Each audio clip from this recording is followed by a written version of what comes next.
பல்கேஸ் பானு விஷயத்துல வந்துட்டு மீண்டும் உச்ச நீதிமன்றம் வந்து நீதியை நிலைநாட்டி இருக்கிறது. இது எப்படி பாக்குறீங்க?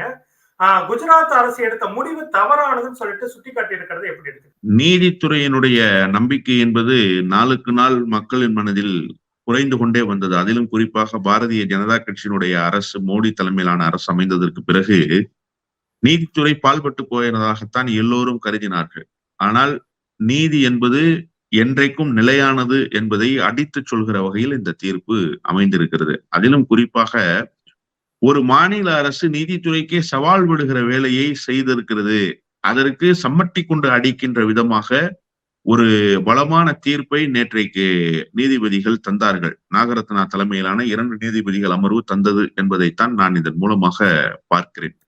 ஏன் இப்படி ஒரு தீர்ப்பை அவர்கள் தர வேண்டும்? ஒரு மாநில அரசுக்கு அதிகாரம் இல்லை என்று நீதிமன்றம் சொல்லி இருக்கிறதே, இது எல்லா வகையிலும் பொருந்துமா என்றெல்லாம் நேற்றிலிருந்து பேசுகிறார்கள், கேட்கிறார்கள்.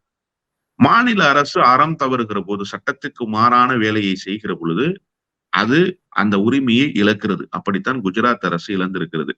உங்களுக்கு சிபிஐ போன்ற ஒன்றிய அரசினுடைய நிறுவனங்கள் விசாரித்த வழக்கு, அதன் ஒரு காரணத்தை காட்டி மட்டுமே ஒன்றிய அரசினுடைய ஒரு வழிகாட்டுதலை பயன்படுத்தி குஜராத் அரசு இந்த தவறை செய்திருக்கிறது. இது மனித குலத்துக்கே எதிரானது, நீதித்துறையின் மீதான நம்பிக்கையை குலைத்து விடும் என்கின்ற அந்த பதப்பதைப்போடு இந்த தீர்ப்பை தந்திருக்கிறார்கள். ஏன் இப்படி ஒரு தீர்ப்பை தர வேண்டும் என்று சொன்னால், இந்த தீர்ப்புக்கு பின்னால் இருக்கக்கூடிய இந்துத்துவ அரசியலை நீதிபதிகள் கணக்கில் கொண்டுதான் தந்திருப்பதாக நான் பார்க்கிறேன். நீதிபதிகள் அரசியலுக்கு அப்பாற்பட்டவர்கள் தான், ஆனால் அவர்கள் அப்சர்வர்களாக இருக்கிறார்கள். அவர்கள் பார்வையாளர்களாக இருந்து பார்க்கிறார்கள். அந்த விஷயத்திலிருந்து இந்த தீர்ப்பை தந்திருக்கிறார்கள். ஏன் இப்படிப்பட்ட தீர்ப்பை அவர்கள் தந்தார்கள் என்று சொன்னால், அவசர கதியிலே எதற்காக அவர்களுக்கு கருணை அடிப்படையில் விடுதலையை சாத்தியப்படுத்த வேண்டும்? இதுதான் இங்க இருக்கக்கூடிய கேள்வி. அந்த அப்ளிகேஷனை போடும்போது நாடாளுமன்ற உறுப்பினர் மகுவா மைத்ரா, மேல்முறையீட்டுக்கு போனவங்க பேரெல்லாம் சொல்றேன், கபில் சிபில், இப்படி நாடறிந்தவர்கள் எல்லாம் அந்த வழக்கிலே தங்களை பதிவு செய்து கொண்டு மேல்முறையீட்டுக்கு போனார்கள். அப்ப எதிர்த்தரப்பின் சார்பில் சொல்லப்பட்ட செய்தி என்னன்னா, இது மெயின்டைனபிள் பெட்டிஷன் இல்ல, நான் மெயின்டைனபிள் பெட்டிஷன். எனவே இந்த வழக்கை ரத்து செய்யணும்னு சொன்னாங்க. நேற்று நீதிபதிகள் சொல்லி இருக்கிற செய்தி 100% மெயின்டைனபிள் பெட்டிஷனாக இந்த வழக்கு இருக்கிறது. எனவே இந்த வழக்கை விசாரிப்பதற்கு நீதிமன்றத்துக்கு எல்லா முகாந்திரமும் இருக்கிறது என்று சொல்லியிருக்கிறார். நீங்கள் சட்டத்தை மீறுவீர்கள். சட்டத்துக்கு புறம்பாக 3 வயது தன்னுடைய குழந்தை தன்னுடைய கண்ணுக்கு எதிராகவே படுகொலை செய்யப்படும். கர்ப்பிணியாக இருக்கக்கூடிய தன்னை பாலியல் பலாத்காரம் செய்வார்கள். பாலியல் பலாத்காரம் செய்பவர்கள் எல்லாம் தன்னுடைய சமகாலத்திலேயே விடுதலை செய்யப்படுவார்கள் என்று சொன்னால் எவ்வளவு பெரிய அயோக்கியத்தனம்! அதிலும் கருணை அடிப்படையில் விடுதலை. கருணை அடிப்படையில் விடுதலை என்பதை தாண்டி பாரதிய ஜனதா கட்சியினுடைய சட்டமன்ற உறுப்பினர் ஒருவர் பேசுகிறார், அவர்கள் எல்லாம் பார்ப்பனர்கள், அவர்கள் எல்லாம் தவறு செய்ய மாட்டார்கள் என்று சொன்னால், சாதியை கொண்டு நீங்கள் எதை மறைப்பதற்கு முயற்சி செய்கிறீர்கள்? சாதியை கொண்டு எதன் பின்னால் நீங்கள் ஒளிந்து கொள்வதற்கு முயற்சி செய்கிறீர்கள்? அப்படி என்று சொன்னால் பார்ப்பனர்கள் தவறே செய்யாத சமூகம் என்று சொல்கிறீர்களா? சங்கரராமன் போன்றவர்கள் தமிழ்நாட்டிலேயே படுகொலை செய்யப்பட்டார்களே, அதற்கு பின்னால் இருந்தது யார்? அதற்கு பின்னால் இருந்து தூண்டியது யார்? அதன் வழக்கில் கைது செய்யப்பட்டது யார்? இந்த கேள்வி எல்லாம் கேட்க வேண்டும் அல்லவா? ஜெயலலிதா ஊழல் வழக்கில் குற்றம் சாட்டப்பட்டு A1 குற்றவாளியாக கைது செய்யப்பட்டு சிறையில் அடைக்கப்பட்டு அதன் மூலமாக பதவி இழந்தாரே, அவர் எந்த சமூகத்தை சேர்ந்தவர் என்கின்ற கேள்வியை நாம் கேட்க வேண்டியிருக்கிறது அல்லவா? நாம் சாதி கொண்டு பிரச்சனையை அணுகவில்லை. ஆனால் அந்த சட்டமன்ற உறுப்பினர் அப்படி பேசினார். ஒரு கண்டனத்தையாவது அமித்ஷா தெரிவித்தாரா? அமித்ஷாவினுடைய உள்துறை சார்பில் தானே இந்த கோரிக்கை அனுப்பப்பட்டது, இந்த வழிகாட்டு நெறிமுறை தரப்பட்டது. இதற்கு பொறுப்பேற்க வேண்டியவர் அமித்ஷா தான். அமித்ஷாவுக்கு தலைமை தாங்கி இருக்கிற பிரதமர் இதற்கு பொறுப்பேற்க வேண்டும். ஆனால் அவர்கள் பொறுப்பேற்க மாட்டார்கள். இந்த பிரச்சனையை அடுத்த கட்டத்துக்கு நகர்த்தி செல்வதற்கு முயற்சி செய்வார்கள். நீதித்துறை தன்னுடைய மாண்பை தக்க வைத்துக் கொண்டிருக்கிறது, தன்னுடைய நம்பிக்கையை மக்கள் மனதில் ஆழமாக மீண்டும் விதைத்திருக்கிறது என்பதைத்தான் இந்த தீர்ப்பின் மூலமாக நாம் பார்க்கிறோம். குஜராத் அரசின் இந்த நடவடிக்கை அதிகாரத்தை தவறாக பயன்படுத்துவதற்கும் அதிகார துஷ்பிரயோகம் பண்றதுக்கு ஒரு உதாரணம். விதிகளை மீறி நீதிமன்ற உத்தரவை பயன்படுத்தி இந்த மாதிரி நிவாரணம் கொடுத்திருக்கிறத ஏற்றுக்கொள்ள முடியாது அப்படின்னு சொல்லிட்டு உச்ச நீதிமன்றம் காட்டமான ஒரு பதில கொடுத்திருக்காங்க. நம்மளுடைய கேள்வி என்னன்னாக்கா, ஒரு உலகறிந்த ஒரு மிகப்பெரிய ஒரு வன்கொடுமை சம்பவத்திலேயே இவ்வளவு அலட்சியமா இந்த குஜராத் மாநில அரசு நடக்குதுனாக்க இதுக்கெல்லாம் என்ன காரணம்? இன்னமும் நீதித்துறையில எல்லாத்தையும் கட்டுப்படுத்தினாலும் நீதித்துறையில இன்னும் கட்டுப்படாதவர்கள் இருக்கிறாங்கன்றதை இப்ப எடுத்துக்காட்டாமா? அதாவது சார், உங்களுக்கு எல்லா தன்னாட்சி அதிகாரம் பெற்றிருக்கிற அமைப்புகளையும் வளைக்கக்கூடிய ஒரு வல்லாதிக்க சக்தியாக இன்றைக்கு ஒன்றிய அரசு மாறி இருக்கிறது. அமலாக்கத்துறை என்பது ஒரு தன்னாட்சி நிறுவனம் தான். சிபிஐ என்பது ஒரு தன்னாட்சி நிறுவனம் தான். இதையெல்லாம் தன்னுடைய கட்டுப்பாட்டுக்குள் கொண்டு வந்து தன்னுடைய எதிரிகளை அரசியல் லாபத்துக்காக பழிவாங்குகிற வேலைகளை இவர்களை வைத்து அவர்கள் செய்து கொண்டே இருக்கிறார்கள்.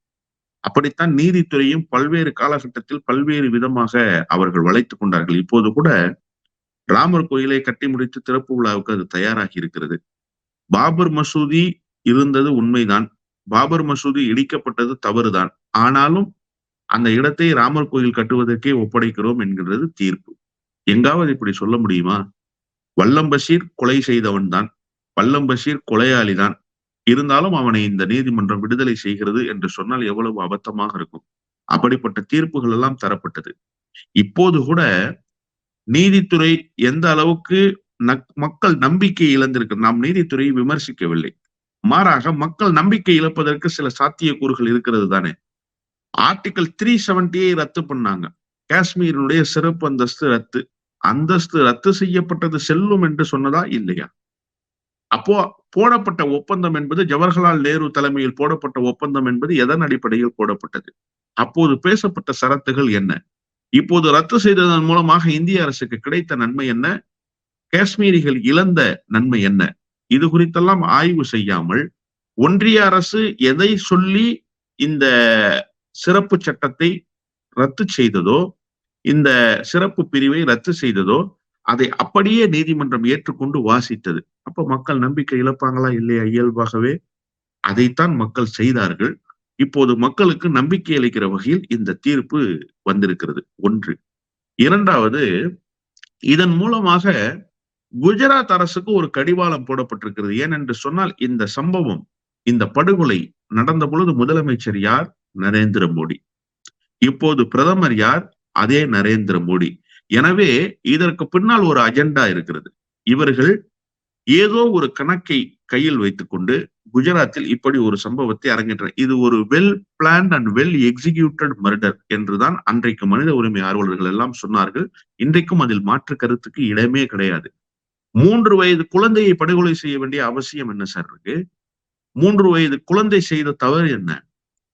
ஒரு கர்ப்பிணியாக இருக்கக்கூடிய பெண்ணை 11 பேர் சேர்ந்து கூட்டு பாலியல் வன்முறை செய்து வன்புணர்வு செய்கிறார்கள் என்று சொன்னால் எவ்வளவு பெரிய மகா கொடூரர்களாக இவர்கள் இருக்க வேண்டும். இவர்களுக்கு எதன் அடிப்படையில் நீங்கள் விடுதலை தருகிறீர்கள் என்று கேட்டால், கருணை அடிப்படையில் நீங்கள் விடுதலை தருகிறீர்கள். யாருக்கு கருணை காட்டுகிறீர்கள்? கொடுங்கோலனுக்கு கருணை காட்டுகிறீர்களா? ஹிட்லருக்கு கருணை காட்ட முடியுமா? முசோலினிக்கு கருணை காட்ட முடியுமா? அந்த பயணத்தை விட ஒரு கொடிய பயணத்தை மேற்கொண்டிருக்கிற இவர்களுக்கு நீங்கள் கருணை காட்டுகிறீர்கள் என்று சொன்னால், உங்கள் கருணை இந்துத்துவ கருணையாக இருக்கிறது. உங்கள் கருணை பாசிச கருணையாக இருக்கிறது. அந்த கருணைக்கு இப்போது எச்சரிக்கை மணி அடித்து நீதிமன்றம் உங்களை கொண்டு வந்து குற்றவாளி கூண்டில் ஏற்றி இருக்கிறது.